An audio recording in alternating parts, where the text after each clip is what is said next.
चलो, good evening सभी को। कैसे हो आप सभी? सभी बढ़िया हो? स्वस्थ हो? मस्त हो? जबरदस्त हो? तंदुरुस्त हो? चलो, ऑनलाइन में एक बार चेक करना कि अगर मैं आपको दिखाई दे पा रहा हूँ और आप मुझे सुन पा रहे हैं तो कमेंट सेक्शन में एक बार यस कर दीजिएगा, ताकि आज के इस सेशन को, आज की इस क्लास को हम कंटिन्यू कर सकें। चलो, सब कुछ बढ़िया है? मस्त मजे में रिवीजन कर रहे हो डेली के डेली? दो तीन पेज होते हैं तो उनको रोजाना के रोजाना पढ़ ले, और कोशिश करें कि हर 5-7 दिन में मतलब शॉर्ट नोट्स तैयार करते जाए। 10 पेज हो गए तो 10 के ऐसा कोई एक पेज तैयार करे कि 10 पेज केवल और केवल एक पेज के अंदर आ जाए। ऐसे बार बार करोगे, यही कोशिश रहती है भाई। हंसेगा तो कोई नहीं, उस रेस से हंसने की जरूरत नहीं है वैसे तो, है ना। या तो क्लास से बाहर निकल जाएगा या रेस से बाहर निकल जाएगा। सिलेक्शन नहीं हुआ तो साल भी बर्बाद। साल के बाद अगली वैकेंसी कब है तो 2-3 साल और बर्बाद। जहां तक पता नहीं, जहां तक बच्चे हो जाएंगे फिर बेरोजगारी में क्या करेगा, कहीं मतलब नहीं है बस दोस्त। तो सटीक की बात करेंगे और सटीक सटीक ही काम करेंगे। इसलिए यही मतलब फंडा है देखो सिलेक्शन का, कि डेली का डेली पढ़ें, क्योंकि यही नियम कायदा है।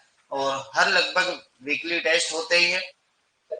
वीकली टेस्ट के अंदर आप परफॉर्मेंस बेटर दें और अच्छी रैंक आए तो कभी ओवर कॉन्फिडेंट ना हो, क्योंकि अक्सर साल भर तो यही देखा जाता है कि जिनकी अच्छी रैंक आती है उनकी लास्ट में कहीं रैंक नहीं आती। तो कोशिश करें कि स्टेबल रहे, कंसिस्टेंसी और कंटिन्यूटी दोनों होनी चाहिए। चल, लास्ट एक बार मैं कमेंट सेक्शन देख लेता हूँ। सर आवाज सही से नहीं आ रही, सर कितना करा दिया? Yes yes yes, okay done. चल, है ना राहुल, प्रीतम, है ना। चलो, सब कुछ ठीक है? हाँ, एक बार रिफ्रेश करो किरण जाकर। हाँ, एक बार रिफ्रेश करो, देखिए आवाज आ रही है क्या? सभी बता दो मुझे, मैं अच्छे से दिखाई दे पा रहा हूँ? जय श्री कृष्णा आपको, गुड इवनिंग आपको। चलो, लास्ट जो पढ़ा था, तो हमने पहली क्लास का स्टार्टिंग किया था कि हमारे सिलेबस में क्या है क्या नहीं है। वो हमने जनरल वे में क्रॉप्स के बारे में चर्चा करी। क्रॉप्स के बारे में हम पढ़ रहे थे, हमने कुछ वर्गीकरण पढ़े, जैसे ऋतु के आधार पर देख लिया, गुणसूत्र के आधार पर, ऋतु के आधार पर आप जानते हैं खरीफ, रबी और जायद। खरीफ, रबी और जायद ये तीनों शब्द अरबी भाषा के शब्द हैं, और मौसम भी मौसीन से आया है, जो भी अरबी भाषा का शब्द होता है। तो ये दोनों अरबी भाषा के शब्द होते हैं। खरीफ, रबी, जायद के हमने फसलें देखी। देन उसके पश्चात गुणसूत्रों के आधार पर वर्गीकरण देखा। गुणसूत्रों का तो मैंने सीधा सा फंडामेंटल एक आधी लाइन ही याद करनी है, आसानी से आपको याद हो जाएंगे। एक आधी बार घर जाकर प्रैक्टिस करें तो और ज्यादा बेटर हो सकेगा उससे, कि जब MS धोनी ने करिश्मा को टीका लगाया तो SMS आया और ट्राइंगल बनाया था एक ही। उस ट्राइंगल में कई सारे कंसेप्ट है, वो धीरे धीरे पल्ले पड़ेंगे। अभी तो सरसों परिवार हमने पढ़ा नहीं इसलिए, पर बाकी बेसिक सा तो आपको पल्ले पड़ गया है कि CNG क्या है, नी ओल को, और CNJ 8 से कंटिन्यू करना है, 8 9 10, और दोनों को जोड़ोगे तो बीच वाले लिखोगे और जस्ट डबल कर दोगे, क्योंकि ये अगुणित गुणसूत्रों की संख्या थी। हम देखते हैं द्विगुणित गुणसूत्रों की संख्या। नागा हेरू ने दिया था ट्राइंगल, हमने ये चर्चा कर ली थी। देन उसके बाद वर्गीकरण हमने पढ़ा, वो कुल के आधार पर। कल जूट वगैरह का नहीं लिखा तो वो भी मालवेसी कुल के अंदर लिख लेना, क्योंकि हमने भिंडी, कपास और पटसन और गुड़हल कुछ ऐसे लिखे होंगे। 4 कितने लिखे थे देखे? 4 लिखे थे, तो जूट भी ऐड कर लेना। तो कोरसाइरस जो होती है, कोरसाइरस स्पेसिस्ट जब भी पढ़ाएंगे तब बता देंगे। चल, तो ये हो गया अपने कुल के आधार पर। फिर उसके बाद हमने क्या देखा था? परागण के आधार पर देखा था। तो हमने कहा था कि स्वपरागण, बहुधा पर परागण और पर परागण। स्वपरागण में देखा था कि अपनी जो अनाज वाली ग्रेनी परिवार है उसकी C3 क्रॉप्स आती है, और C4 इधर आती है, सिर्फ एक को छोड़कर, ज्वार को। दलहनी परिवार सारा स्व के अंदर आता है, सिर्फ किसको छोड़कर, अरहर को। अरहर आता है बहुधा पर परागण में। इधर खुशबू वाली सारी की सारी चीजें हैं, चाहे वो कोल क्रॉप्स हो गई, गोभी वर्गीय परिवार हो गए, है ना, जिसमें कुछ खुशबू जिसमें आएगी वो सारी की सारी इधर हो जाती है। खुशबू तो जैसे अपन कहते हैं ना कि APSC परिवार वगैरह इनमें भी आती है, तो उनमें भी आ जाती है। चल, एक बार बताओ ऑनलाइन वालों, सब कुछ मस्त मजे में? एग्रोनॉमी के इंस्टीट्यूट और साइंटिस्ट भी करवा देना, बेसिक कंसेप्ट क्लियर नहीं है एग्रोनॉमी, ठीक है, धन्यवाद, करवा देंगे आपको, है ना। हाँ, करवा देंगे, समय के अकॉर्डिंग करवा पाएंगे। देखो, क्योंकि क्रॉप्स का मेनली मुझे बताया गया है, तो मैं क्रॉप्स आपके मेनली तो वो कराऊंगा, बाकी समय मिला तो वो भी करवा दूंगा। चल, अब आगे कंटिन्यू करते हैं। एक चीज और हमने देख ली थी, अमीनो अम्ल के बारे में भी चर्चा कर लिया था कि LMT 3 अमीनो अम्ल याद करने हैं। वैसे तो 20 जनरल में जरूरत होती है, उसके बाद 10 जरूरी होती है, पर 3 तो अति आवश्यक है। अति आवश्यक में LMT लाइसिन, मेथियोनिन और ट्रिप्टोफैन है। हमने एक ही शब्द देखा था, LOC। एल का मतलब लाइसिन, एल का मतलब लेस, लेस मतलब होता है कम, सबसे कम, ओ का मतलब ऑयल क्रॉप्स मतलब तिलहनी फसलें, सी का मतलब सीरियल्स क्रॉप्स मतलब अनाज वाली फसलों में लाइसिन कम है तो बाकी दो अधिक है, बाकी दो अधिक है, बता ही दिया। और देखो सब्जी और दलहनी फसलों में बाकी दो क्या है, कम है, तो ये क्या है, अधिक है, सीधा सा एक ही फंडा बताया। चल आज वसीय अम्ल के आधार पर वर्गीकरण देखते हैं। वसीय अम्ल के आधार पर वर्गीकरण, वर्गीकरण नंबर कौन सा चलेगा, नंबर बता दो बस, 5। हाँ क्योंकि नंबरिंग आप बता दिया करो। वसीय अम्ल, वसीय अम्ल के आधार पर वर्गीकरण, वसीय अम्ल के आधार पर वर्गीकरण। देखो कोशिश करेंगे कि आज बेसिक खत्म करके क्रॉप स्टार्टिंग कर ले, क्रॉप मक्का से चालू करेंगे क्योंकि मक्का कहीं ज्यादा इंपॉर्टेंट है। चलो फिर देखो वसीय अम्ल के आधार पर देखिए तो दो भागों में बांटते, पहली है सफा, SFA, जिसे कहते हैं संतृप्त, संतृप्त वसीय अम्ल वाली, और एक है पूफा, पूफा असंतृप्त वसीय अम्ल वाली, असंतृप्त। चल फुल फॉर्म लिखा दूंगा नीचे कि saturated fatty acid, poly unsaturated fatty acid. चल इसके आधार पर अगर मैं इसका वर्गीकरण करूं, इसके आधार पर अगर मैं इसका वर्गीकरण करूं तो एक बार देख लेना, फिर उसके बाद कंटिन्यू कर लेना बाद में। चलो देखो क्या क्या चीजें इंपॉर्टेंट है, बड़े इंपॉर्टेंट क्वेश्चंस यहाँ से उठ के आते हैं। वो कौन कौन से आते हैं, देखो पहली तो ये जो है ये क्या करती है, तो कोलेस्ट्रॉल को बढ़ाती है। क्या बढ़ाती है, कोलेस्ट्रॉल, कोलेस्ट्रॉल क्या करेगी ये, कोलेस्ट्रॉल बढ़ाती है, बढ़ाती है। कहां पर तो जानते हैं, पूरी लाइन नहीं लिखूं तब भी लिख सकता हूं, मानव शरीर में। कहां पर, मानव शरीर में। मानव शरीर में क्या करती है, कोलेस्ट्रॉल को बढ़ाती है। जबकि वो वाली जो चीज है वो क्या करती है, तो वो वाली जो चीज करती है ये मानव शरीर में क्या करेगी, कोलेस्ट्रॉल को कम करेगी। क्या करेगी, कोलेस्ट्रॉल को कम करेगी, है ना, कम करती है। ठीक है, तो पहला कंसेप्ट तो ये हो गया। इसके अंदर जो वसीय अम्ल पाए जाते हैं वो कौन से हैं, तो वसीय अम्ल जो पाए जाएंगे एक तो लिनोलिनिक, लिनो लिनिक, लिनोलिनिक और पाल्मेटिक। क्या है, पाल्मेटिक। ये वसीय अम्ल क्या होते हैं, ये दोनों होते हैं इसमें ज्यादा। जबकि इसके अंदर जो होते हैं वो लिनोलिन, लिनोलिक और ओलिक, लिनोलिक और ओलिक, ओलिक, ये जो अम्ल होते हैं ये क्या होते हैं, ये होते हैं ज्यादा। अब देखो ये इसमें ज्यादा होते हैं इसीलिए क्या होता है, इसका कोलेस्ट्रॉल बढ़ता है, और ये इसमें ज्यादा होते हैं इसलिए कोलेस्ट्रॉल क्या होता है, कम। अगर व्यक्ति के अंदर कोलेस्ट्रॉल बढ़ता है तो हम जानते हैं कि मोटापा सबसे ज्यादा दुखदायी होता है हार्ट पेशेंट्स के लिए, सबसे ज्यादा हार्ट अटैक आने का कारण यही होता है। तो हम कहते हैं हृदय, हृदय रोगियों हेतु, रोगियों हेतु, हेतु उपयुक्त नहीं, उपयुक्त नहीं, नहीं, मतलब सबसे ज्यादा हार्ट अटैक लाने का कारण कौन सा होगा, पूफा वाले, कौन से, सफा वाले। ठीक है, जबकि ये क्या है, हार्ट पेशेंट्स के लिए अच्छा, हृदय रोगियों हेतु उपयुक्त, हृदय रोगियों हेतु उपयुक्त, उपयुक्त। अब देखो तो इसके एग्जाम्पल्स कौन कौन से हैं जो इसके अंदर आते हैं, तो हमें पता है कि देखो हम अलसी का तेल नहीं खाते क्योंकि ज्यादा कोई खास काम का होता नहीं। अरंडी हो गया, कपास हो गया, कपास, कपास और महुआ, इनका तेल किसी काम के आता नहीं है। ये ज्यादातर जो होते हैं वो हार्ट अटैक पेशेंट्स के लिए दुखदायी होते हैं। जबकि इधर जो होते हैं सबसे बढ़िया जो होता है वह होता है एक तो कुसुम का, क्या होता है, कुसुम का। कुसुम की एक लाइन निकाल दूंगा। फिर है सूरजमुखी का, सूरजमुखी, है ना। फिर तो बाद में आते रहते हैं जैसे मूंगफली, सोयाबीन, मूंगफली, सोयाबीन, सोयाबीन लिख लेना, थोड़ी देर बाद में लिख लेना ना, ये देख लो। और एक लाइन में यहाँ नोट डलाऊंगा, क्या डलाऊंगा देखो, तो नोट ये है कि सबसे बेटर, एक बार प्रश्न आ चुका है कि अगर कहें कि सबसे बेटर तेल कौन सा रहता है तो मैं ये लिख सकता हूँ कि असंतृप्त मतलब हृदय रोगियों के लिए सबसे बेटर तेल होता है कुसुम का, क्योंकि इसके अंदर 78% क्या पाई जाती है, ये असंतृप्त वसीय अम्लों की मात्रा पाई जाती है। तो कह सकते हैं कुसुम में, कुसुम में 78% असंतृप्त, असंतृप्त वसीय अम्लों की मात्रा, वसीय अम्लों की मात्रा पाई जाती है, मात्रा पाई जाती है, जाती है, जो हृदय रोगियों हेतु जो हृदय जो हृदय रोगियों हेतु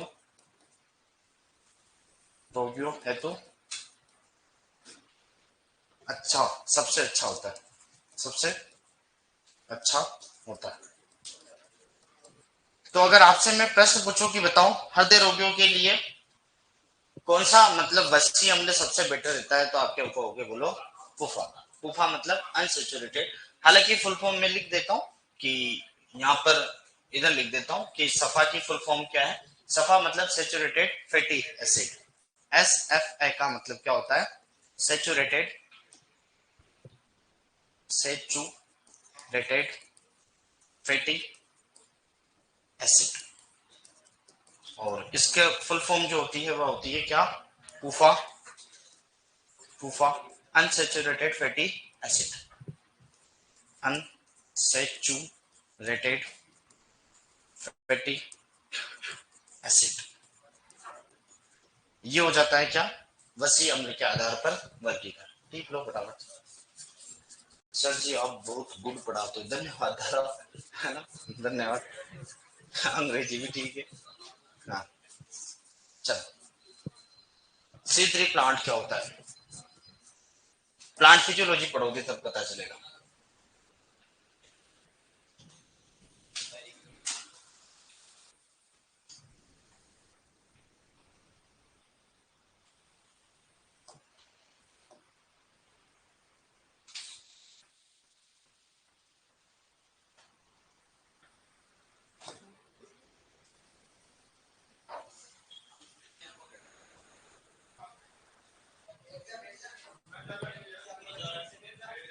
अरे भाई भाई भाई भाई,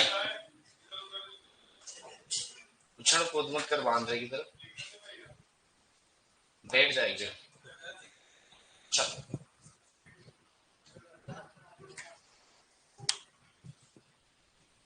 डांस नहीं है क्या सर? आपने किया ना, डांस ही कर रहे थे। हाँ, आप सभी को बताकर बड़ा ही हर्ष होगा कि राजस्थान की पहली रैंक जनरल मतलब ओवरऑल राजस्थान की पहली रैंक साजन खान, जो कि अपने रॉयल इंस्टीट्यूट रघुनाथपुरा का बच्चा था। और दूसरी रैंक भी अपनी ही है, पहली दूसरी बैक टू बैक। तो करो, ये टाइम बचाया करो, क्योंकि टाइम लगाओगे तो फिर क्या करोगे? 21 तो आधा घंटा तो यूं निकाल देते हो तुम, बातें नहीं है रे भाई, पटलाया नहीं।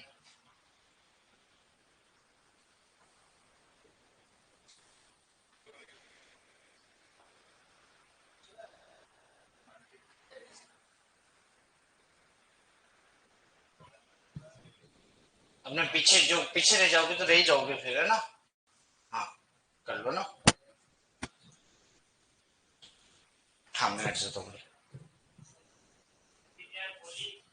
पोली अनसेचुरेटेड फैटी एसिड, लिनोलिनिक और पाल्मिटिक। पाम ऑयल नहीं करते रहते क्या? पाम ऑयल अच्छा नहीं होता, जिसमें देखे उसमें पाम ऑयल आ रहा है। अपन नहीं कह रहे कि हार्ट अटैक आने का सबसे बड़ा कारण है वो यही है, पाल्मिटिक। मतलब पाम ट्रीज जो भी होते हैं ना, उनसे एक्सट्रैक्ट किया जाता है पामेटिक ऑयल। जैसे आप चिप्स खाओ, आप बिस्किट खाओ, जितने भी आपकी पैकिंग की चीजें हैं, कोई भी चीज उसके अंदर देखना ऑयल के अंदर पाम ऑयल, इंग्रेडिएंट के अंदर कभी चेक करना, पाम ऑयल को मोस्टली यूज किया जाता है, जो कि सबसे ज्यादा हार्ट पेशेंट्स के लिए दुखदायी। और आज के गली मोहल्ले हर गांव लगभग एक आधे हार्ट के पेशेंट और एक आधे कैंसर के पेशेंट मिलेंगे। कारण है कि हमारा खान पान। पहले ऐसा कभी, पहले 10 गांव में 21 गांव में एक आदमी के कम से कम 8 का अटैक आता था। अब गांव गांव की कहानी होगी, घर घर की कहानी होने में आई अब तो, कैंसर पेशेंट। और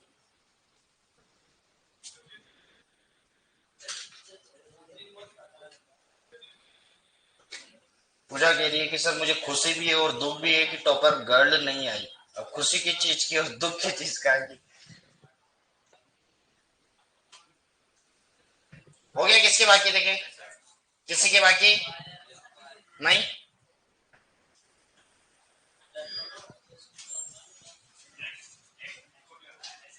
चल, ठीक है भाई, बधाई हो आपको। किरण जाकर। चलो नेक्स्ट भाई, नेक्स्ट लिखो। अभी कुछ बेसिक से चीजें हमने देखी। अब देखो अनाज वाली फसलों का थोड़ा सा वर्गीकरण करके उसको कंटिन्यू करते। तो ये लिख लो। ये लिखने के बाद अनाज वाली फसलों का बेसिक वर्गीकरण पढ़ते हुए कंटिन्यू करेंगे। अनाज वाली फसलों को क्या कहते हैं? Cereals crop. क्या कहते हैं? सीरियल। जल्दी लिखो।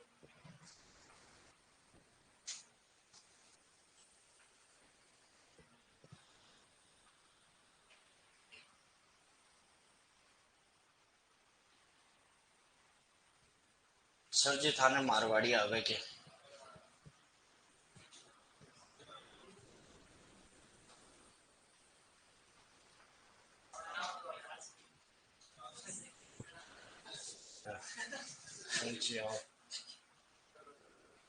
क्या लिखा है ब्रजेश भाई? ये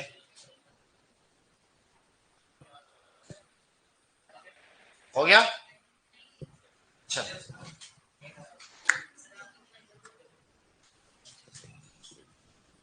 हाँ भाई।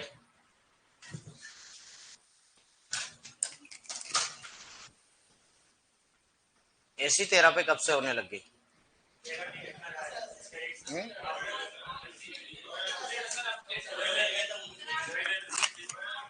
एसी 16 से नीचे नहीं जाती और अब आने वाली एसी 20 से नीचे नहीं जाएगी।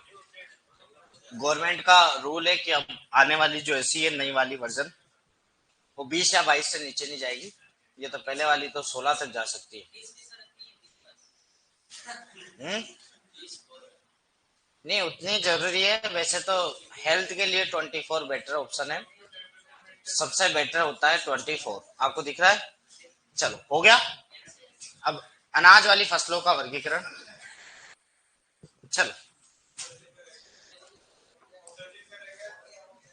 हाँ ठीक है ब्रदर। हाँ लिखो भाई।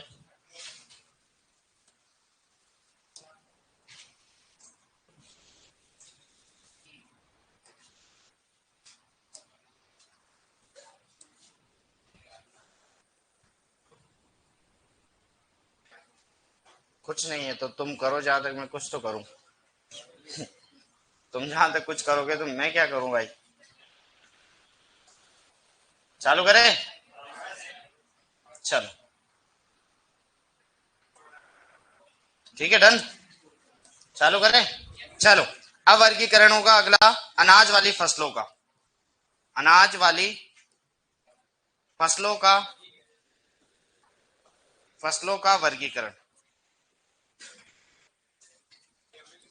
अरे यार बेटे बेटे क्या करें, मैं तो क्या फ्री था इसलिए। तुम देख लो यार, तुम्हें अच्छा नहीं लग रहा तो ले। इससे भी बेटर ऑप्शन मेरे पास है, पता है क्या? तुम चुप रहोगे क्या?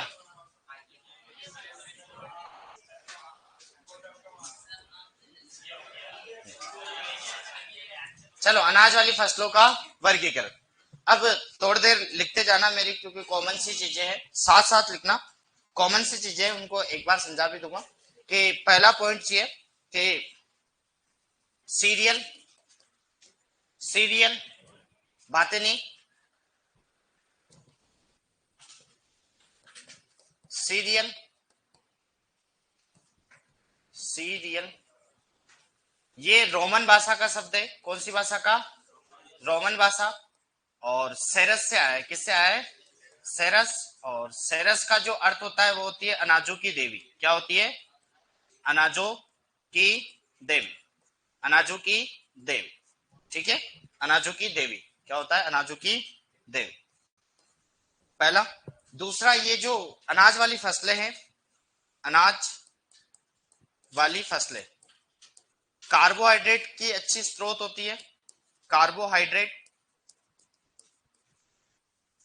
की अच्छी स्रोत होती है। अच्छी स्रोत होती है। लगभग अप्रोक्सीमेटली 60 to 70% बढ़िया अच्छा खासा पाया जाता है इनमें। फिर देखो एक उर्वरक प्रबंधन बता रहा हूं। उर्वरक प्रबंधन प्रबंधन उर्वरक प्रबंधन आपको हालांकि बता चुके होंगे सर, फिर भी जनरल वे में चर्चा करूं कि अनाज वाली फसलों में पूछे अनाज वाली फसलों में क्या देखेंगे, एनपीके, एनपीके अनाज वाली फसलों में। दूसरा देख ले दलहनी फसलों में, दलहनी फसलों में। तीसरा तिलहनी फसलों में, तिलहनी फसलों में। और चतुर्थ चारे वाली फसलों में, चारे वाली फसलों में। क्या आप जानते हैं कि बताओ अनाज वाली फसलों में कितना होता है, 4 1 4 2 1। इसमें होता है 1 2 1 3 2 1 और 3 3 2 3 1 4 ये होता है। चलो, और एक का लगभग मतलब जो ये एक का मतलब निकलता है कितना, 30। हाँ लगभग 3 1 4 भी होता है, क्योंकि फिर भी देख लो बाद है 214, एक बार चेक कर लेंगे, 214 ही हो सकता है ना। ले 214 कर देंगे, कोष्टक में डाल लो एक बार के लिए, कल मैं कंफर्म भी करा दूंगा। 214, ठीक है। कौन सी किताब पढ़ी हुई क्या आरबीएससी की? चल कोई बात। हाँ, तो अनाज वाली फसलों में देखो ये 421, 121, 321 और हाँ 214 हो सकता है, वैसे सही कह रहे हो तुम। क्योंकि नाइट्रोजन देने का कारण ये है, देखो चारे वाली फसलों में नाइट्रोजन का आपने काम पढ़ा होगा। नाइट्रोजन का काम जो होता है वो होता है दोस्त मेरे एनपीवी। मतलब नाइट्रोजन का काम जो होता है, एक तो होता है प्रोटीन की वृद्धि, लगभग 16% प्रोटीन मतलब नाइट्रोजन पाई जाती है। वी का मतलब होता है वानस्पतिक वृद्धि। वानस्पतिक वृद्धि ये नाइट्रोजन का मुख्य काम है। वानस्पतिक वृद्धि इन द सेंस मतलब हरे चारे की मात्रा बढ़ेगी, हरे चारे की मात्रा बढ़ेगी मतलब हमारे फसलों के लिए बेटर चारा हमें मिलेगा। ये मुख्यतः कारण होता है नाइट्रोजन देने का अपने वो चारे वाली फसलों के लिए मुख्यतः। क्योंकि हम जानते हैं कि देखो फास्फोरस का क्या होता है, RADAP। आर का मतलब रूट का फॉर्मेशन जो करता है, मतलब जड़ों का निर्माण करता है फास्फोरस। डी का मतलब डीएनए और आरएनए का निर्माण करता है फास्फोरस। ए से एटीपी और एडीपी का निर्माण करता है, इसीलिए ऊर्जा करेंसी कहते हैं इसको अपन, है ना। इसे जीवन की कुंजी कहते हैं। पी मतलब फास्फोरस का ये मुख्य काम होता है। पोटाश जो होता है, पोटाश जो होता है हिडन हंगर, मतलब अपनी कभी भी भूख बताता नहीं है, क्योंकि इसके लक्षण कभी भी नहीं होते। हालांकि फिर भी इसकी कमी के लक्षण किनारों पर जो जुल से वो जुलस जाते हैं ना, वो होता है लगभग। हालांकि ये पोटाश जो होता है कई सारे ये यूं कहते हैं कि हालांकि फलों की गुणवत्ता वगैरह इनमें काफी ज्यादा अच्छा होता है। तो इसलिए थोड़ा सा एक बार मैं चेक करूंगा, ऐसा कुछ नहीं, क्योंकि कई सारी किताबें है ना वो ये भी बताती है। हालांकि मैं आरबीएससी की किताब के अकॉर्डिंग आपको बताऊंगा, क्योंकि अपने एग्रीकल्चर सुपरवाइजर आरबीएससी 11th या 12th की आरबीएससी को मानती है सबसे बेटर ऑप्शन है, समझे। चल ये हो गया। फिर नेक्स्ट देखो, नेक्स्ट एक वानस्पतिक वर्गीकरण करते हैं, उसमें कई सारी चीजें मैं यहाँ पर इंक्लूड कर दूंगा। तो नेक्स्ट यहाँ पर कौन से नंबर का पॉइंट हो जाएगा, चौथा। चौथे नंबर का पॉइंट हो जाएगा वानस्पतिक वर्गीकरण। वानस्पतिक वर्गीकरण, वानस्पतिक वर्गीकरण। इसमें कई सारे कंसेप्ट क्लियर करूंगा। देखो वानस्पतिक वर्गीकरण के अंदर जैसे टेबल बनाएंगे, टेबल फॉर्मेट में बेटर ऑप्शन रहेगा। यहाँ पर लिखेंगे फसल, कोशिश करना कि टेबल अच्छे से सुंदर और शानदार से बनाओ, फसल। फिर यहाँ पर लिखेंगे वानस्पतिक नाम। वानस्पतिक नाम को वैज्ञानिक नाम कहते हैं, ये हमें पता है, एक ही पहले दिन कंसेप्ट क्लियर कर दिया था। क्या पहला नाम, क्या दूसरा नाम, क्या अंडरलाइन किसने दिया था, द्विनाम पद्धति क्या होती है। कुल एक साथ नहीं लिखूंगा, क्योंकि कुल नीचे लिख दूंगा, ग्रेमनी परिवार का सदस्य, बार बार लिखने की जरूरत नहीं। गुणसूत्र लिख दूंगा, क्योंकि गुणसूत्र संख्या सभी के अलग अलग है, हालांकि मैंने याद करवा रखी है। उत्पत्ति का स्थान भी मैं यहाँ पर लिख दूंगा, उत्पत्ति का स्थान। फल प्रकार सभी का लिख दूंगा, खाने योग्य भाग सभी के बीज होते हैं, तो ये नहीं होगा, है ना। तो वानस्पतिक नाम और उत्पत्ति स्थान। परागण लिख सकता हूं मैं यहाँ पर कि हाँ परागण कौन सा पाया जाता है, ये चीजें मैं यहाँ पर लिख दूंगा। चल फिर बाकी बच्चे की जो भी एक साथ लिख दूंगा। फिर देखो टेबल बनाएंगे बड़े शानदार से, कोशिश करना कि 6 फसलें आएगी अपनी। वानस्पतिक नाम का थोड़ा कॉलम हल्का सा बड़ा रखना, क्योंकि वानस्पतिक नाम गुणसूत्र संख्या की सबसे छोटा कर सकते हैं आप कॉलम, गुणसूत्र संख्या का कॉलम सबसे छोटा कर सकते हैं आप लोग।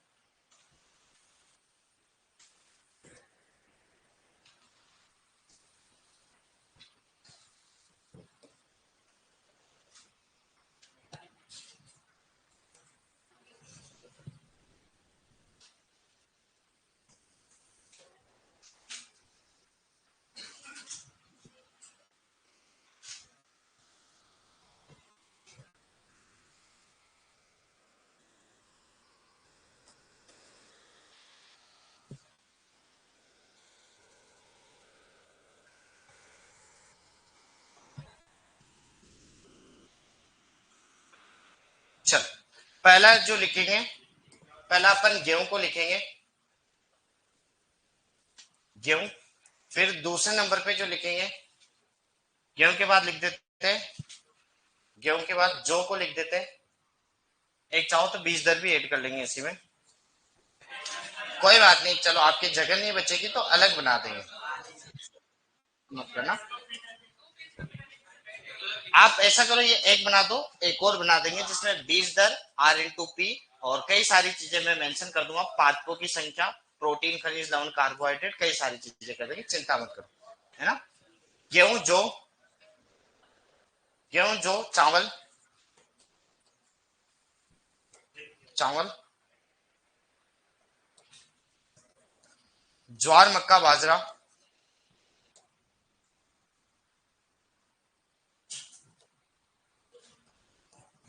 ज्वार, मक्का, बाजरा, बाजरा। चलो, आप जानते हैं गेहूं का वैज्ञानिक नाम बहुत अच्छे से, टेट्रिकम एस्टिवा, एसटी। जौ का जानते हैं, हार्डियम वल गे।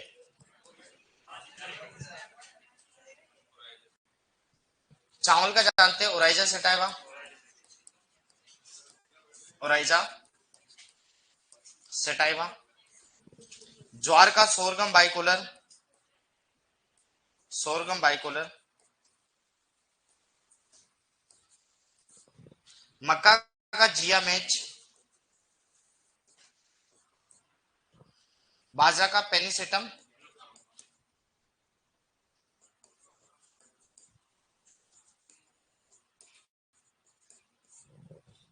गुणसूत्र संख्या गेहूं में, जौ में, चावल में, ज्वार, मक्का, बाजरा। उत्पत्ति स्थान south west Asia, south west Asia का मतलब दक्षिणी, वेस्ट का मतलब पश्चिम एशिया, और जौ का इथोपिया, इथोपिया। चावल का साउथ ईस्ट एशिया मतलब दक्षिणी पूर्वी एशिया। याद रखना वीट, गेहूं को क्या कहते हैं, वीट। वीट में डब्ल्यू आता है तो इसमें क्या आएगा, डब्ल्यू। चावल में क्या आ जाएगा, ई आ जाएगा। साउथ ईस्ट एशिया और साउथ वेस्ट एशिया में अक्सर कंफ्यूजन होता है, गेहूं को कहते हैं वीट, क्या कहते हैं, वीट। वीट का डब्ल्यू याद रहेगा, है ना। जौ को क्या कहते हैं बोलो, बार्ले, बार्ले। चावल को क्या कहते हैं बोलो, राइस। ज्वार को क्या कहते हैं, सोरगम। मक्का को क्या कहते हैं, मैच। और बाजरा को क्या कहते हैं, बाजरा। ठीक है, पर्ल मिलेट भी कहते थे, देखो क्या हो गई, पर्ल मिलेट भी कहते हैं, पर्ल मिलेट, पर्ल मिलेट भी कहते हैं ना। चल कहां गए अपन, ज्वार का उत्पत्ति स्थान अफ्रीका। इसकी कहानी सुनाऊंगा कभी जब ज्वार पढ़ाऊंगा तब, ज्वार पढ़ाऊंगा तब। मक्का मेक्सिको, तब जाके ज्वार का कंसेप्ट। बाजरा का अफ्रीका।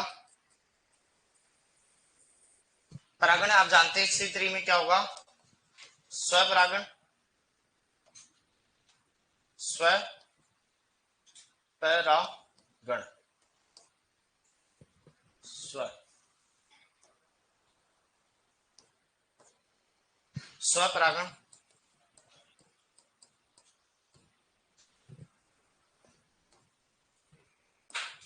स्वपरागण, स्वपरागण। ज्वार में बताओ क्या होगा, बहुधा पर परागण। बाकियों में क्या होगा जानते हैं आप,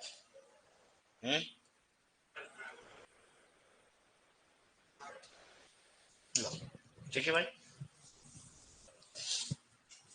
3 नंबर पॉइंट समझ नहीं आ रहा, चावल Oryza sativa 24 south east Asia दक्षिणी पूर्वी एशिया स्वपरागण। डन, यशपाल भाई।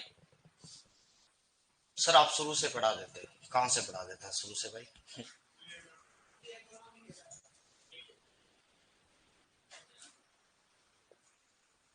ड्रैगन एच के भाई नहीं पढ़ा था भाई, शराब तभी से लिखो लिखो, क्योंकि ऐसे लिखोगे तो फिर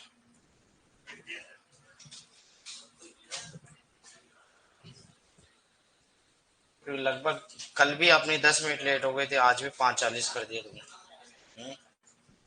5:40 कर देते हो जो फिर टाइम ही नहीं बचता।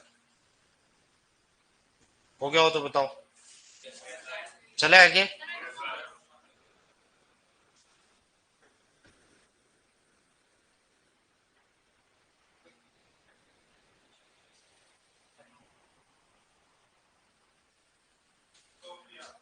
किसके बाकी है देखो, इथोपिया, इथोपिया।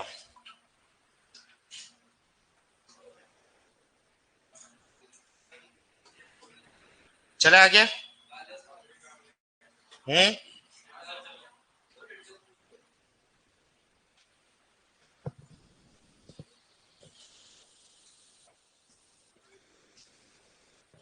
हो गया, चल नेक्स्ट कर दूं क्या?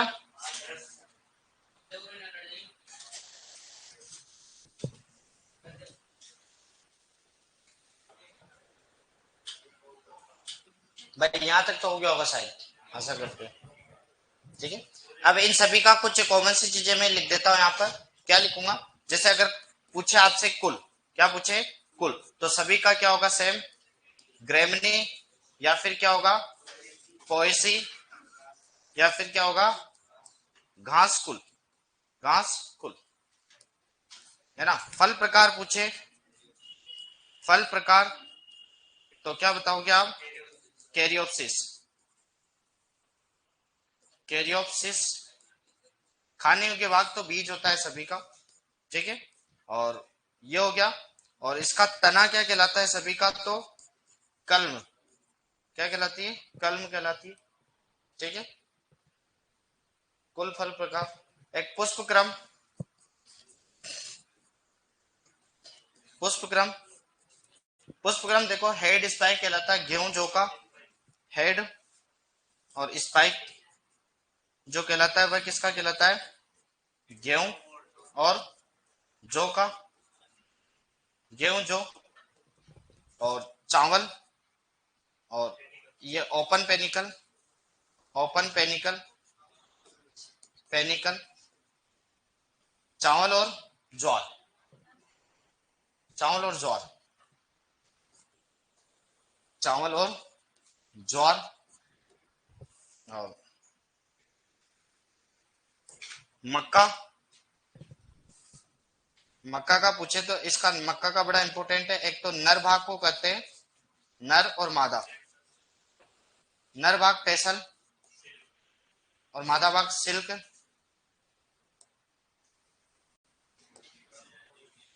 ये किसके हैं? मक्का। और सिलेंड्रिकल, सिलेंड्रिकल स्पाइक पूछे तो बाजरा का है, सिलेंड्रिकल, सिलेंड्रिकल स्पाइक, तो ये है बाजरा का, बाजरा का। अब देखो इनमें जो महत्वपूर्ण जीन है वो एक साथ बता देता हूँ। जीन और प्रथम संकर किसमें, कुछ टेबलें, ये इन टेबलों से डायरेक्ट क्वेश्चन आ जाएगा, हालांकि पढ़ेंगे विद डिटेल्ड अपन। ये चीजें आपको अक्सर याद होनी चाहिए कि इन चीजों का बेसिक सा नॉलेज। हाँ लिखो ना दोस्त, लिखाने के लिए किया है मैंने ना। चल, फिर इसके बाद, इसके बाद महत्वपूर्ण जीन, ये लिख लेना। आपको नहीं दिखेगा, दिख जाएगा। चलो, फिर महत्वपूर्ण जीन, महत्वपूर्ण जीन, महत्वपूर्ण जीन, महत्वपूर्ण जीन में देखो क्या क्या है। जैसे इधर लिखेंगे फसलें और सामने लिखेंगे जीन, जीन।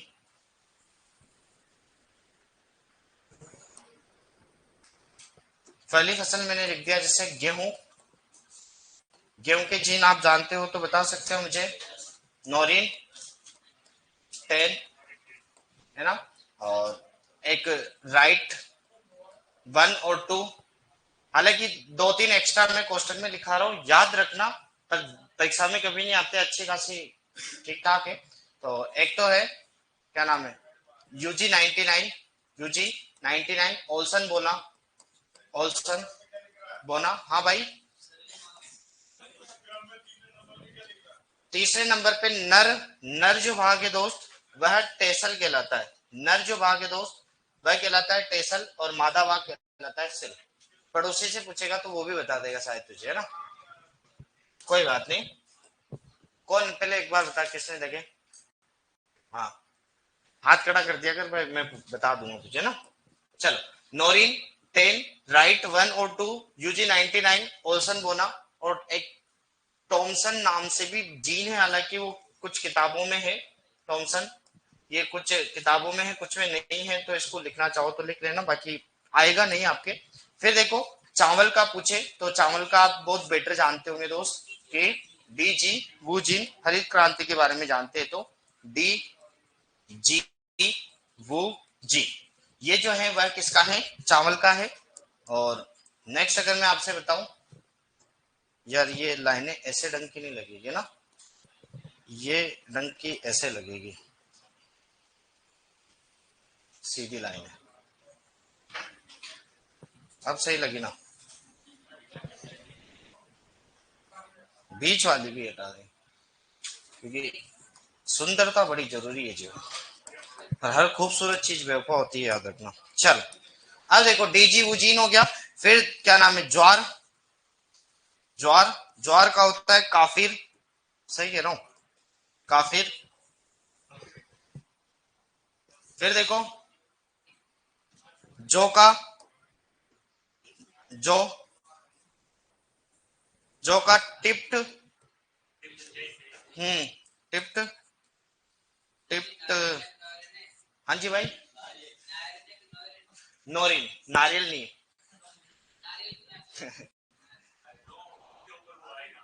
ठीक है चंद्रबिंदु। टिप्ट 23 है, भरतपुर का है क्या दोस्त, करौली भरतपुर डोलपुर, है ना, वही बेल्ट है, हाँ करौली भरतपुर डोलपुर वाला, डोलपुर।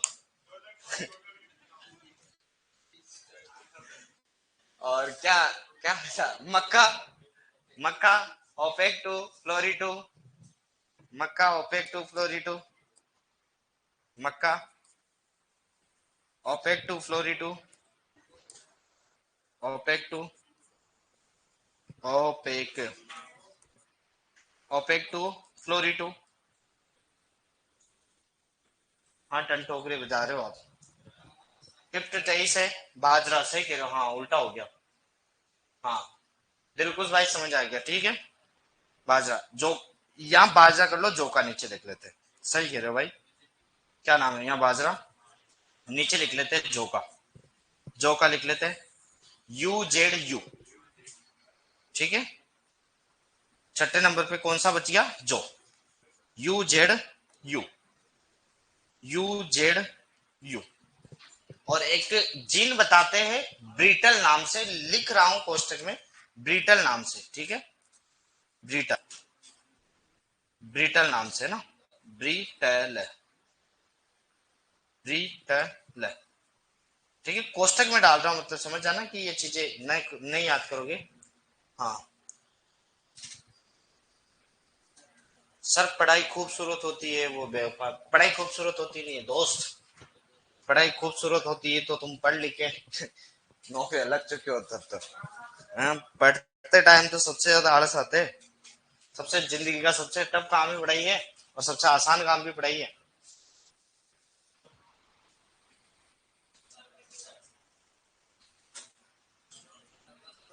रघुनाथपुरा क्या करे, चले, चले, एक और लिख लेते, दो टेबले, और दो टेबले, तो मैं फोटो निकाल दूंगा, डायरेक्ट टिप लेना, अभी एक आधी तो बनाएंगे, टाइम कितना बचता है, क्योंकि ये बेसिक कोशिश करेंगे कि आज खत्म कर दे, कल क्रॉप को चालू करे, तो दो या तो मैं कुछ फोटो निकाल दूंगा, तो वहां से टिप लेना। चलो पहले तो बनाओ जितना टाइम बचा हुआ है वहां तक, टाइम का क्या करे यार बॉस। चल किसी के बाकी दोस्त, किसके? वीट में क्या लिखा है? वीट में नोरिन 10 लिखा हुआ है, RST 102 लिखा हुआ है, UG 99 और ओल्सन बोना लिखा हुआ है। क्योंकि जीन में 4 नंबर पे क्या लिखा है? 4 नंबर पे ओल्सन बोना लिखा है। हालांकि बच्चों को ये चीज कट रही है, तो दोस्त लो, बेटर ऑप्शन यही रहेगा आपके। मुझे दिखाई देता है यहाँ पर, क्योंकि चलो 1 मिनट में हट रहा हूँ दोस्त, हट ही रहा हूँ, है ना। लो, टेबलें बनानी पड़ती है यार सुंदर। जो के टू एन कितने होते हैं बताओ? जो और बाजरा कितने होते हैं? हाँ, तो यहाँ कितने लिखे? जो के कितने? हाँ यार, जो के तो 14 लिखो ना, सही कह रहे हैं। जो के कितने हैं? 14। जो और बाजरा कितने? 14। और जय के कितने? 42। अरे कोई दिक्कत नहीं, सारे एक साथ लिखा रखे। जो बाजरा 14, मक्का सोरगम 20, और उसके बाद क्या आता है? तिल कपास 24। फिर उसके बाद करिश्मा को KR ऐसे कर लेना, पूरा का पूरा बता रखा है दोस्त। लो देखो, जो बाजरा 14, जब MS धोनी ने मेज और सोरगम 20, करिश्मा को टीका लगाया, बता तो रखा है 24 और ये 26। लो, ये कुसुम राइस और तिल कपास। फिर SMS बहुत अच्छे से बता रखा ऊपर नीचे। वो गेहूं के साथ क्या है, जई हमेशा चलती रहती है, साथ चलती है, पहले एक जैसी दिखती है सब कुछ, गेहूं जो जई ऐसे हो गया। और जई का होता है एविना सेटाइवा। जंगली जई के अंदर तीनों प्रकार की सुसुप्त अवस्था पाई जाती है, याद रखना, है ना। इनसेट और इननेट, इनफोरेस और इंडक्ट, तीनों प्रकार की सुसुप्त अवस्था जई के अंदर। चल, क्या कह रहा था मैं कि प्रथम संकर किस्में, अगली चीज क्या लिखेंगे? प्रथम संकर किस्म। संकर किस्म, किस्म, first hybrid varieties, first hybrid, hybrid variety, variety, first hybrid variety.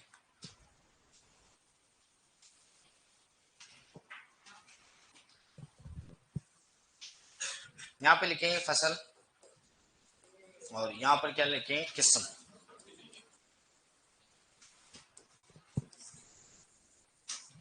किस्म, किस्म, किस्म।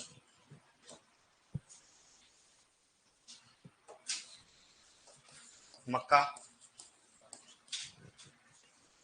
ज्वार,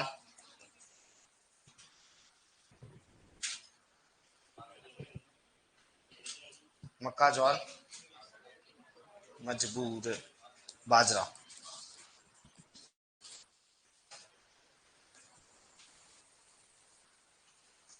फिर कपास, कपास के बाद अरहर और धान।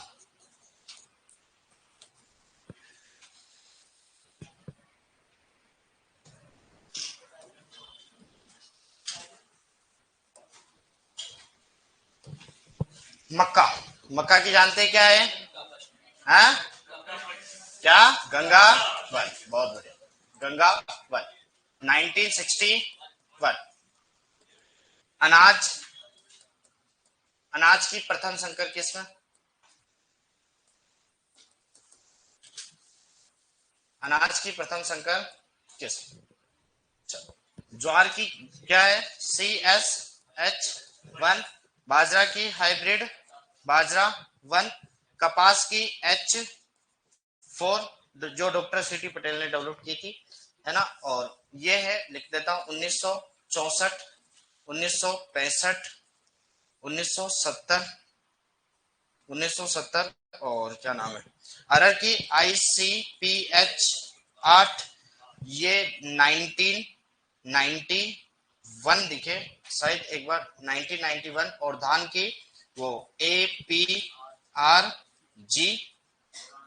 1, और ये है 1995। ये एक बार चेक कर लेंगे, 4 है क्या, कंफर्म हो, एक बार फिर भी देख लूंगा मैं। चल ये देखो, दलहन की तो प्रथम संकर किस्म ये है और अनाज की प्रथम संकर किस्म ये है। तो दलहन की प्रथम संकर किस्म, प्रथम संकर किस्म, संकर किस्म ये है। फिर भी एक बार इनका सन जरूर मैं चेक कर लेता हूँ, है ना। किसकी है, एक तो अरहर और धान की, अरहर और धान की। हाँ एक बार चेक कर लेता हूँ।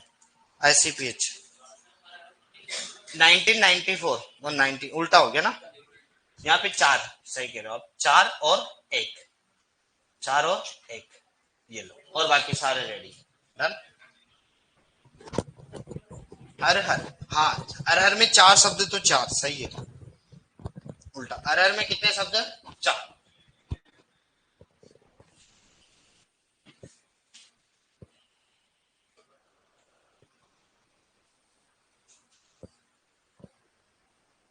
बाकी चाहो तो धान को ऊपर, अरहर को नीचे लिख देना,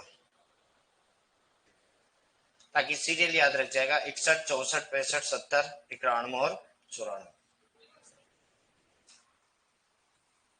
लिखो लिखो, टाइम कितना हो गया, टाइम तो कुछ वर्गीकरण और लिखो ना, कुछ टेबल लिख दो, कुछ टेबल निकाल दो, वो लिख लोगे क्या दो? क्यों, लिख लो तो ज्यादा बेहतर रहेगा, क्योंकि फिर कल कंटिन्यू कर देंगे। कल लिखोगे?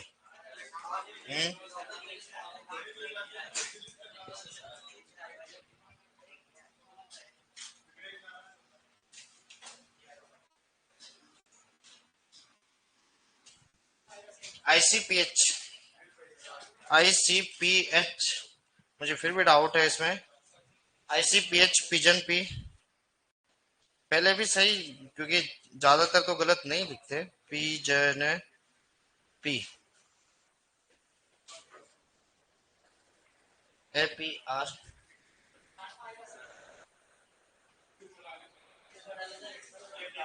एक मिनट दोस्त।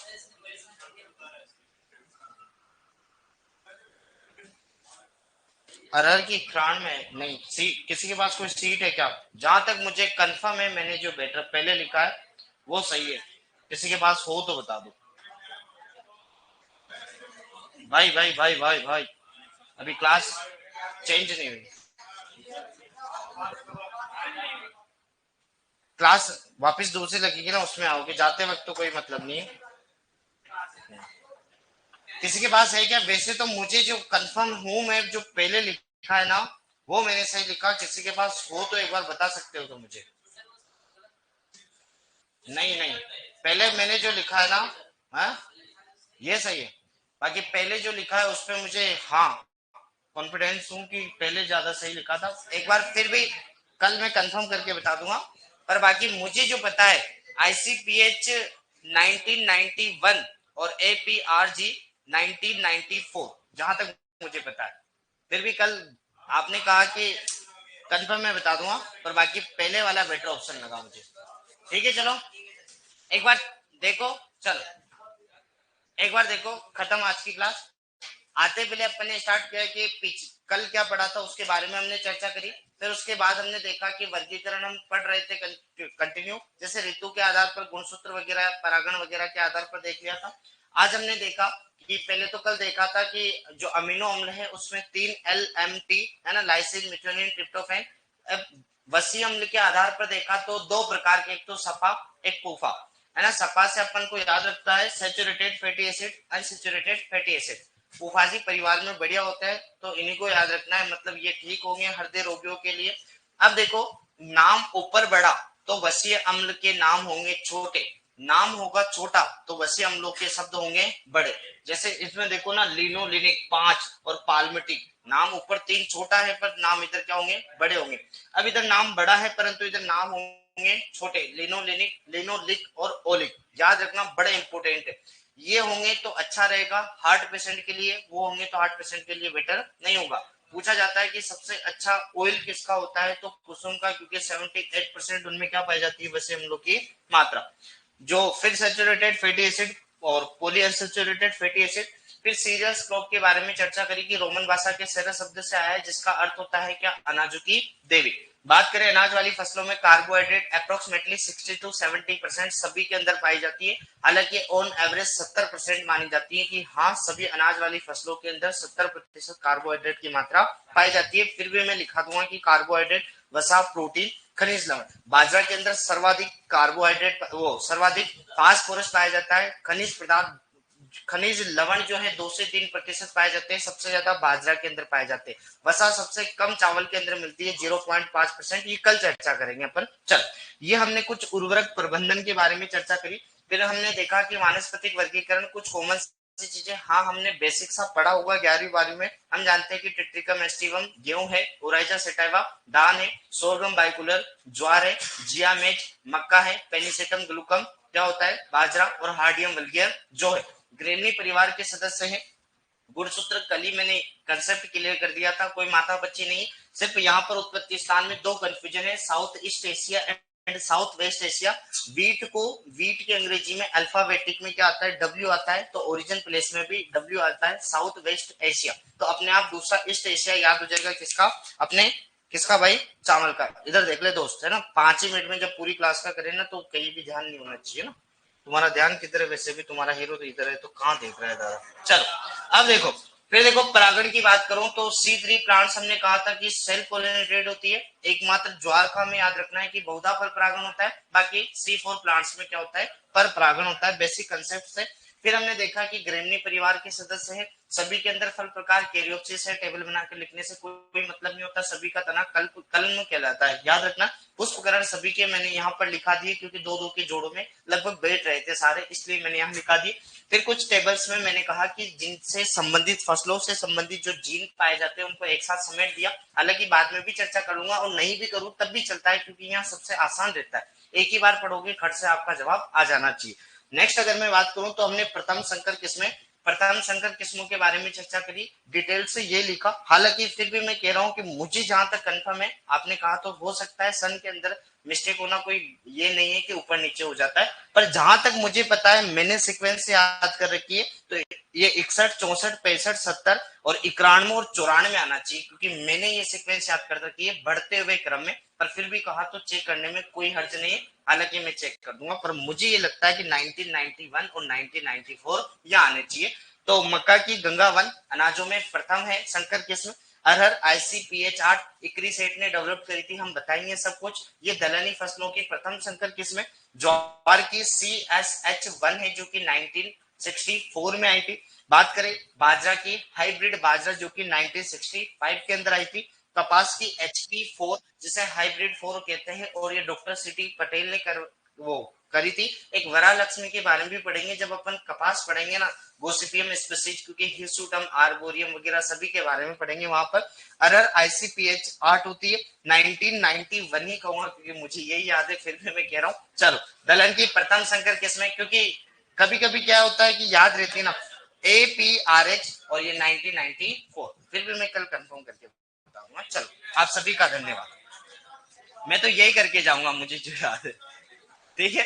तुम देख, क्योंकि है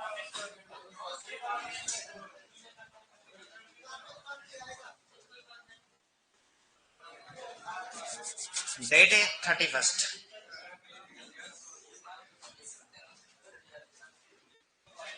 धन्यवाद ऑनलाइन वाले बच्चों का सभी का। सर जी ICPH8 1991 ऐसे है क्या, देख लेंगे। धन्यवाद आप सभी का।